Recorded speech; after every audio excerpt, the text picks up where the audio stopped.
México es un país fascinante. A lo largo de los años habré rodado unos 30 documentales allí y, sin embargo, apenas he tocado una mínima cantidad de los muchos misterios que ese país encierra.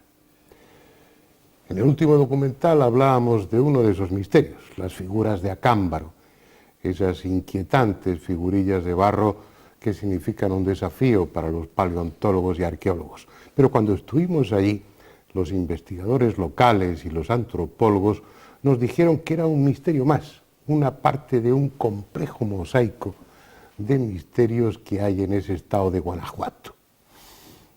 Por ejemplo, hoy se está hablando mucho de las construcciones que levantaron las culturas antiguas y de su correlación con lo astronómico. Por citar uno de ellos, el más conocido tal vez sea el de las pirámides de la meseta de Giza, que según algunos investigadores están dispuestas de la misma forma que las estrellas principales de la constelación de Orión. Es algo asumible. Al fin y al cabo, el hombre antiguo tenía puestos sus ojos en el cielo y trataba de que sus construcciones sagradas, de que esos complejos monumentales fueran en alguna medida un reflejo del orden divino que existía en el cielo. Pero ¿cómo explicar que en lugar de construcciones humanas eso suceda con volcanes? En el Valle de Santiago, en ese estado de Guanajuato, un valle conocido también como el de las 7 luminarias, hay 7 volcanes que están dispuestos exactamente igual que las 7 estrellas de la Osa Mayor. ¿Casualidad? Es lo más lógico. Sin embargo, después de ver el documental es posible que ustedes no piensen lo mismo. Hay más misterios. Uno de ellos, y les recomiendo que presten su atención, es una entrevista con Óscar Arredondo, un contactado de esa zona que ofrece pruebas contundentes de la realidad de ese contacto. Unas pruebas que consisten nada más y nada menos que en hortalizas gigantes, sembradas y cultivadas según la técnica que le explicaron los extraterrestres. Al menos eso es lo que él dice. De esos y de otros enigmas vamos a hablar ahora en el documental en un viaje que les propongo al Valle de las 7 Luminarias.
Cada leyenda tiene una raíz oscura, un átomo de verdad que la tradición deforma y engrandece. El desesperado se convierte en héroe y el relato de su hazaña, transmitido de boca a oído, acaba convirtiéndole en Dios. En realidad, los acontecimientos importantes de la historia, esas gestas que han cambiado el curso del pasado, suelen obedecer a razones mucho más simples: malas digestiones, euforia alcohólica o secretos de alcoba. Pero inevitablemente el hombre tiende a mitificar su pasado, a hacerlo legendario. Eso es algo que cada historiador sabe. Sin embargo, hay otro tipo de leyendas, aquellas que señalan a un lugar concreto como vórtice de 1000 sucesos extraordinarios. Leyendas que, lejos de diluirse con el tiempo, se ven acrecentadas con la llegada de nuevas gentes y de nuevas religiones. La Virgen se aparece en lugares donde se aparecían deidades paganas. Luces que antiguamente eran interpretadas como espirituales, hoy se ven bajo la perspectiva del fenómeno ovni. Es como si algo sucediera realmente en esos lugares, algo que justificara su fama de lugares mágicos. Hoy vamos a ir a uno de ellos.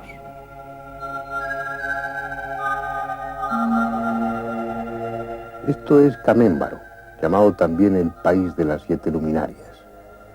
Un lugar en el centro de México en el que cualquier cosa es posible.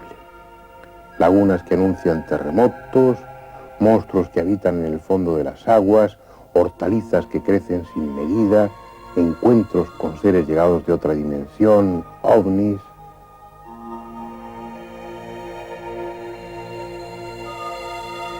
Las siete luminarias son el recuerdo de 7 volcanes que en otro tiempo estuvieron encendidos y hoy duermen un silencioso sueño, cediendo a algunos su cráter apagado para que en él se instalen el agua o los cultivos. Aunque claro está, la leyenda les dé otro origen más romántico. Dicen que Camémbaro era un antiguo hechicero, un chamán reverenciado y poderoso que tenía 7 bellas y virtuosas hijas. Hasta que un día por el oriente apareció un apuesto guerrero, Culiacán. Y como era de esperar, las 7 doncellas se enamoraron de él. Y Culiacán, que además de héroe debía tener un punto de locura, prometió su amor a las 7 y marchó en busca de 7 rosas con las que sellar su compromiso. Los dioses, quién sabe si celosos o compadecidos de Culiacán, convirtieron a las 7 doncellas en 7 volcanes, y a él mismo, cuando regresó, le transformaron en un cerro que aún lleva su nombre. De esa forma, esas 7 doncellas que ardieron de amor estuvieron ardiendo como volcanes durante milenios, hasta que un día los dioses sintieron clemencia o murieron, porque los dioses mueren cuando los humanos se olvidan de ellos y los volcanes se apagaron. Aunque el origen de esos volcanes sea legendario, lo cierto es que esos 7 volcanes, esas 7 luminarias, están situados de tal forma que se relacionan con las estrellas y plantean un problema de colosal envergadura. Accidentalmente descubrí, pues me di cuenta de que los 7 volcanes tienen la forma de la constelación de la Osa Mayor. Y lo comenté con algún grupo de las personas investigadoras de ahí, del Valle de Santiago. Les pregunté qué había acerca de las leyendas, que si se sabía algo, que si había algunas historias mágicas en torno de estos volcanes. Y me enteré entonces que es una zona que tiene enorme cantidad de leyendas y que realmente la presencia de las 7 luminarias ha sido un motivo siempre de llamar la atención y de atracción de visitantes a esta población que se llama Valle de Santiago.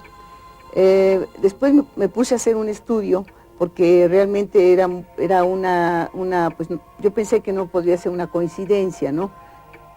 Cada 1040 años la Osa Mayor se coloca exactamente arriba de las 7 luminarias. Esos 7 volcanes están distribuidos geográficamente igual que las 7 estrellas que componen la Osa Mayor. Además, se da la circunstancia de que cada 1040 años la Osa Mayor coincide encima de las 7 luminarias, de los 7 volcanes. Así es. Y ese periodo de 1040 años es un periodo que las tradiciones antiguas mexicanas, mayas, aztecas, daban una tremenda importancia. Sí, le llaman el gran ciclo. Ellos sabían, entonces se puede deducir que existía esa relación entre los volcanes y la Osa Mayor. Absolutamente lo sabían, lo conocían. Pero eso implica 2 posibilidades. Uno, que sea pura casualidad, lo cual es difícil admitir, y la otra posibilidad es que esos volcanes no estén ahí casualmente, sino que alguien los haya colocado para que se produzca esa coincidencia. A mí me parece que estuvieron colocados y que simbolizan los 7 planetas que precisamente cada 1040 años entran en conjunción con la estrella de Aldebarán. Sería tanto como atribuir un origen artificial a esos 7 volcanes. Yo se los atribuyo artificial. Y ligado, sí, por supuesto, con los dioses de las antiguas tradiciones, esos dioses. Así es. Venidos de fuera. Exactamente, así es, porque además esto cobra sentido cuando se piensa que todo el establecimiento de las ciudades en el territorio mesoamericano obedecen precisamente a esa concepción cósmica. Están colocadas en los puntos cruciales del zodiaco. ¿Cómo interpretar los hechos? ¿Es posible que los dioses de la leyenda fueran realmente eso, dioses? ¿O se trataba de simples mortales, pero dotados de poderes extraordinarios, capaces de hacer brotar volcanes donde ellos querían y que llegaron un día de las estrellas para dejar su testimonio a quien pudiera entenderlo? Lo mejor será atribuir la situación de las 7 luminarias a la casualidad e imaginar que los antiguos mexicanos adquirieron conocimientos precisos de astronomía por simple intuición. Menos comprometido es aceptar que una de las doncellas, Yuriría, convertida en volcán, tiene la insólita pero evidente cualidad de predecir los terremotos. En estos días está casi seco, pero habitualmente el cráter aloja una laguna que ha desconcertado a los geólogos, porque días antes de producirse un terremoto en aquella parte de América, se tiñe de rojo, como un semáforo sísmico que avisara a los hombres del peligro.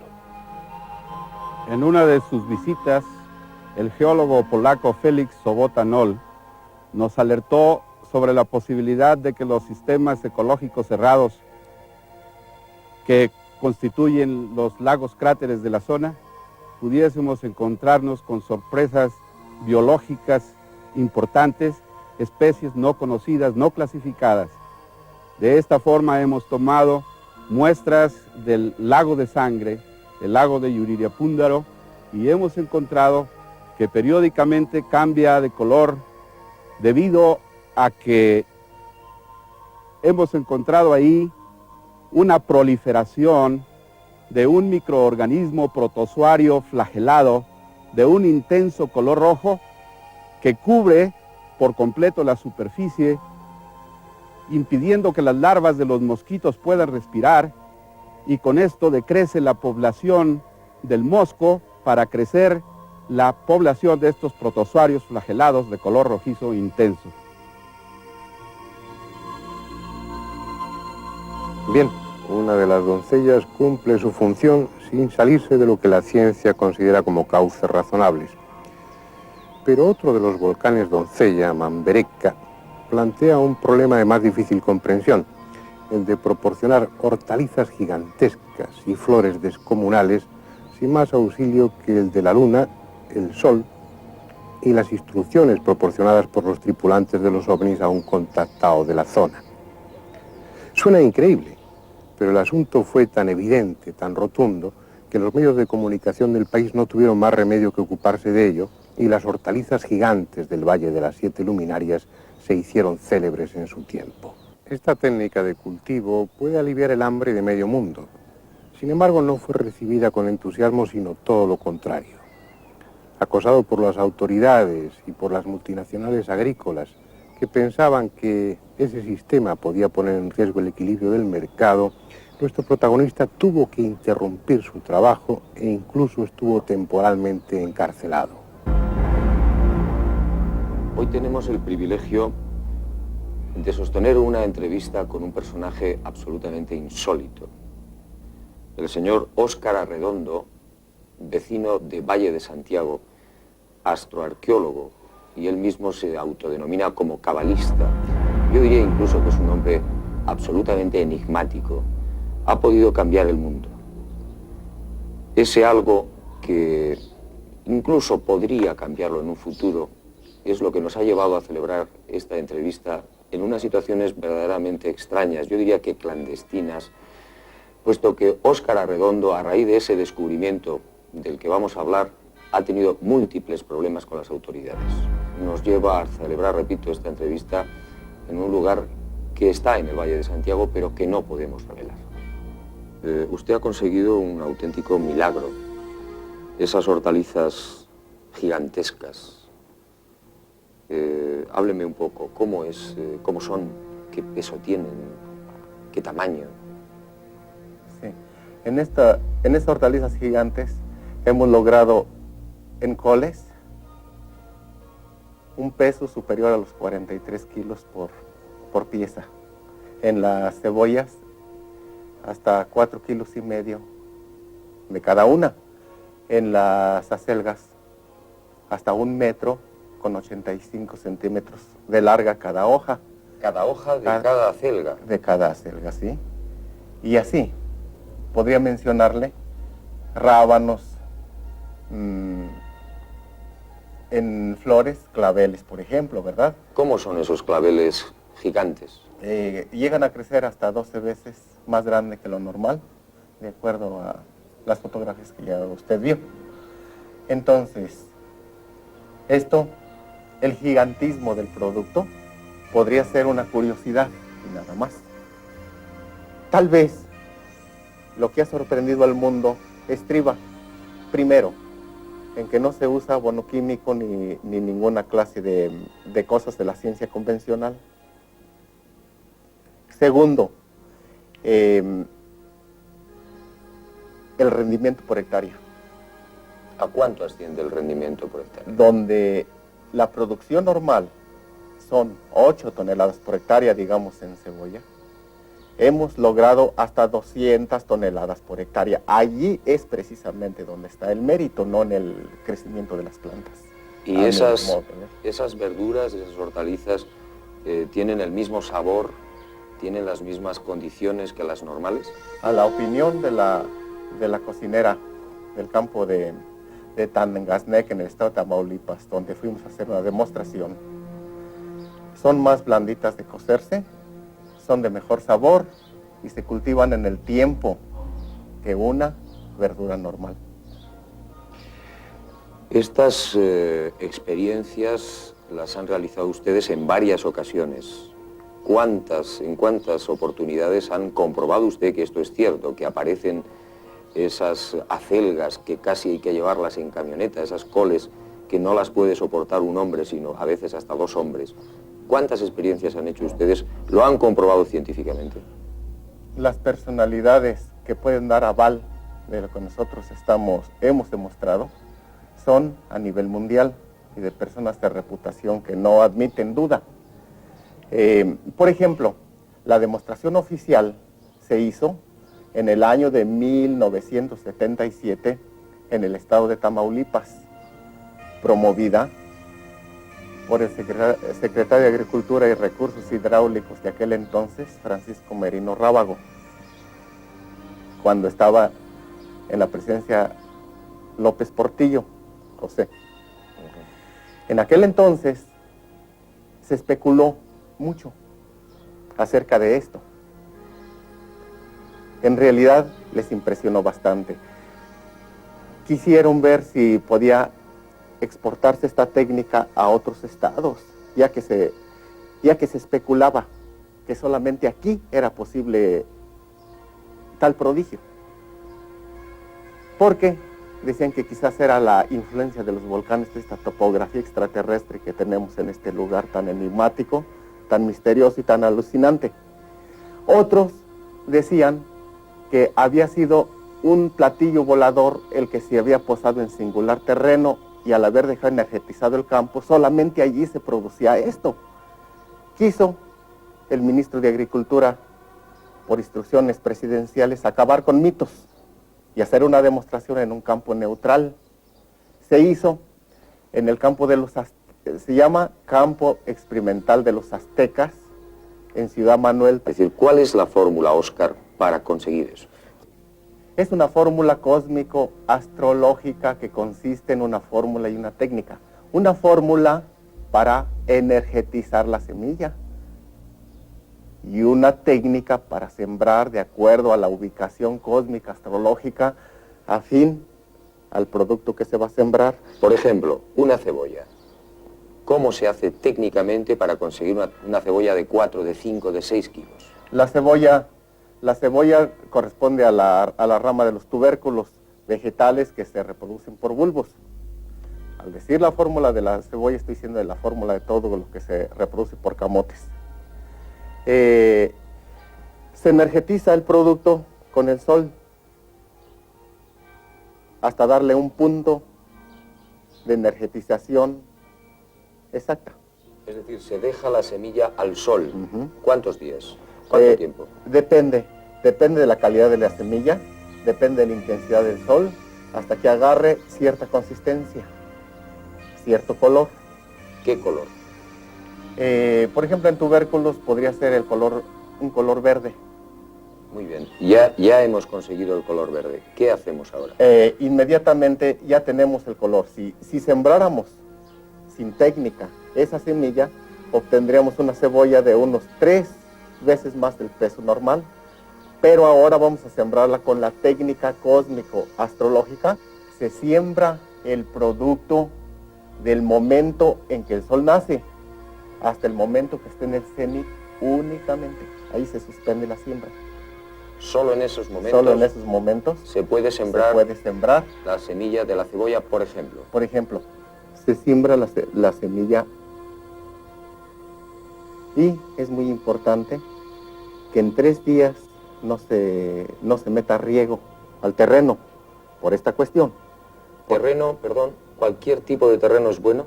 Cualquier tipo de terreno fértil en cualquier lugar del mundo es factible para que esto proceda, igual que procedió en Tamaulipas. Entonces, proseguimos. Ya sembrada la semilla, si se le metiera riego inmediatamente, la energía solar escaparía de la semilla. Entonces, hay que dejar que los rayos terrestres impregnen el producto por 3 días, para que lo hagan compatible al lugar donde se sembró. A los 3 días se mete riego y aquella semilla parece que hace explosión, dando volumen y rendimiento por hectárea en la forma que ha quedado demostrado. Eso es. Bueno, Óscar, vamos a ver si tenemos esos resultados, si hay esa producción extraordinaria que podría aliviar a la humanidad. ¿Por qué tantos problemas? ¿Por qué se han detenido las investigaciones? ¿Por qué ha tenido usted tantos problemas? Incluso creo que ha estado en prisión. Le contesto esta pregunta con otra. ¿Qué pasaría si a estas alturas resultara un sustituto del petróleo, por ejemplo? Hay mucha inversión, hay muchos intereses criados. Como no se usa abono químico, las transnacionales se verían perjudicadas en la quiebra.